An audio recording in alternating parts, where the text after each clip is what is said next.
Vamos con Deportes en Libertad. Deportes.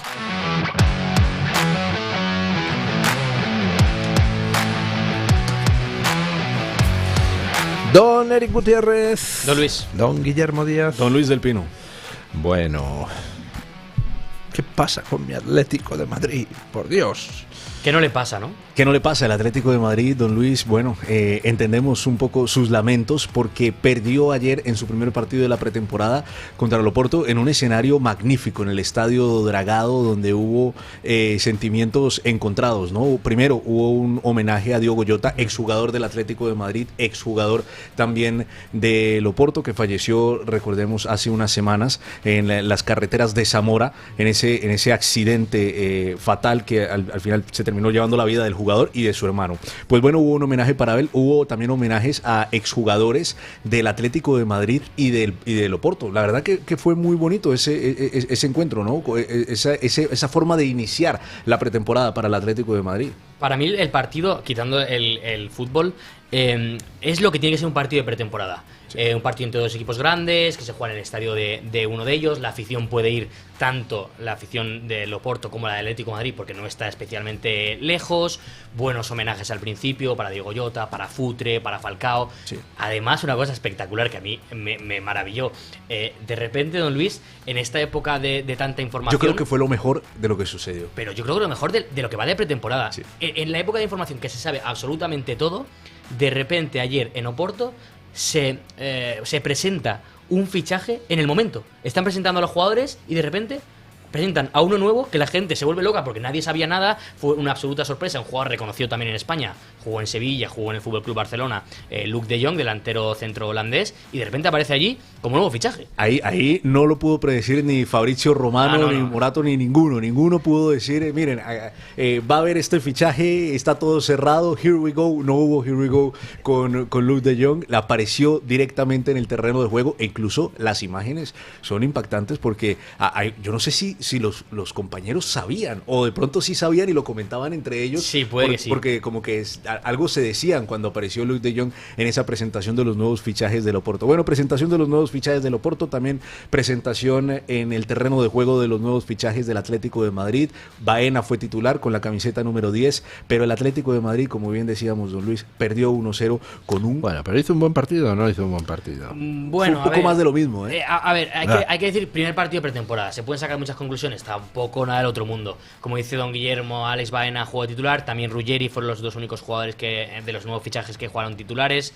No sorprende porque eran, yo creo, que las dos demarcaciones en las que más falta le hacía al Atlético de Madrid los fichajes. Es cierto que Baena hizo un buen partido, también Cardoso. El pivote del Atlético de Madrid, que entró en la segunda parte, jugó bien. No hay que, como digo, no hay que sacar especiales conclusiones en estos partidos. Hay que decir además que el Atlético de Madrid viene a jugar el Mundial de Clubes, que puede, bueno, también el Oporto, cuidado, también el Oporto, sí, que lo estaba diciendo como si no, y de repente me he dado cuenta que el Oporto también, pero bueno, dentro de lo malo, un resultado corto, algunas buenas sensaciones de algunos jugadores, también de Julián Álvarez, malas también de otros. Gallagher no hizo un buen partido. Bueno, veremos con esta pretemporada qué es lo que acaba pasando. El tema es que la alineación de inicio pues daba a entender que el Atlético de Madrid iba a atacar un poco más, ¿no? Porque salía con Sordo, salía también con Julián Álvarez, incluía a Baena, pero hubo momentos en los que se vio a Giuliano Simeone siendo prácticamente quinto defensa. Sí. Y en ese gol que hace el Oporto, gol de Forhol, un jugador danés de 19 años, David Forhol,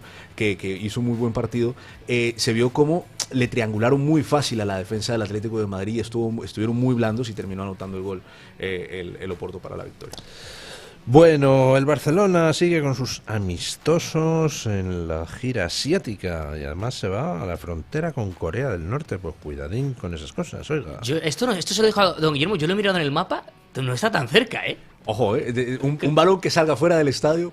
Yo o sea, lo veo bastante lejos, pero si don Guillermo dice que está al lado, estará. Hay que decir, don Luis, que acaba la gira asiática hoy a la 1 de la tarde en Corea del Sur. Recordemos, se jugó un partido en Japón, que por cierto, ya lo comentaron ustedes, casi no se juega, pero que se acabó jugando. Se jugó ese primer partido en Corea del Sur, que el Barcelona ganó 3-7. Contra Seúl. Contra Seúl, exactamente. Ahora juega contra el Daegu, que si no ha cambiado nada, era el último en estos momentos en la liga, porque la liga coreana se sigue jugando, era el último último clasificado en la liga coreana en estos momentos. No sé si ha cambiado algo en los últimos días porque no lo he mirado en estos momentos, pero vamos, cuando acabó el partido previo era el último de clasificado, como digo. Entonces, bueno, buenas sensaciones del Barcelona, pero evidentemente tampoco se pueden medir porque son los equipos que son, ¿no? En Barcelona están felices con la gira asiática. Están felices con la gira asiática porque los han tratado como reyes tanto en Japón como en Corea del Sur. Normalmente el Barcelona solía hacer estas pretemporadas en Estados Unidos, pero no sé por qué, me imagino que por el Mundial de Clubes o por algunas cosas, pues terminaron yendo a Asia, y parece ser que la siguiente pretemporada también va a volver a ser en territorio asiático. Eso recuerda al Madrid de los Galácticos, cuando llegó Beckham se iban a Asia y se iban a Singapur, a Japón, a todos esos lugares para un poco promocionar la marca, ¿no? Eso también trae este tipo de giras. El Barcelona, previa a esas giras a Estados Unidos, también había viajado varios años a Japón y demás. Recordemos cuando estaba allí en Kobe Iniesta, había varios partidos de esa índole. Yo soy más partidario de estos tipos de partidos, ¿eh? A mí estas giras de Estados Unidos en las que hay un Barcelona-Madrid, un Barcelona-Manchester o un Madrid-Chelsea, yo no soy especialmente... No me suelen gustar mucho, la verdad. Yo voy a recordar mucho en el año 2007, cuando el Real Madrid hizo la pretemporada o jugó un partido de pretemporada en Bogotá. Fue la primera vez que yo vi al Real Madrid. Por eso me gusta ese tipo de... Real Madrid contra Independiente Santa Fe. Empezó ganando Independiente Santa Fe porque además habían expulsado a Michel Salgado con una tarjeta roja. Yo estaba ahí en el estadio y yo dije que no puede ser posible que Santa Fe le vaya a ganar al Real Madrid. Preciso yo cuando voy aquí a ver al Real Madrid. Pero bueno, el Real Madrid terminó remontando con el primer gol de Van der Vaart. Con el Real Madrid lo anotó en... Pues todo esto al final es marca España. Exactamente, por eso a mí me gusta.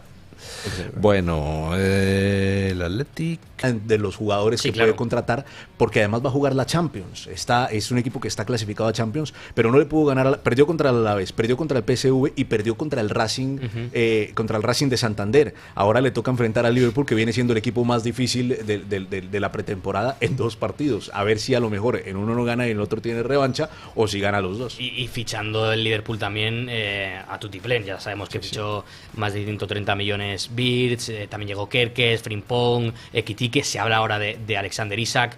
Veremos si acaba llegando. Partido muy complicado para el Athletic, que comentaremos mañana porque bueno, tiene muy buena pinta. Bueno, y en baloncesto, como nos queda poquito tiempo, pues ahí Guillermo Del Pino, pues resulta que le dio la victoria a la selección española. Radio Libertad sacando adelante España en el baloncesto. Sí, señor. Exactamente, Luis. Triplazo para ganar el partido de Guillermo Del Pino. Como saben todos los oyentes, sobrino de don Luis Del Pino.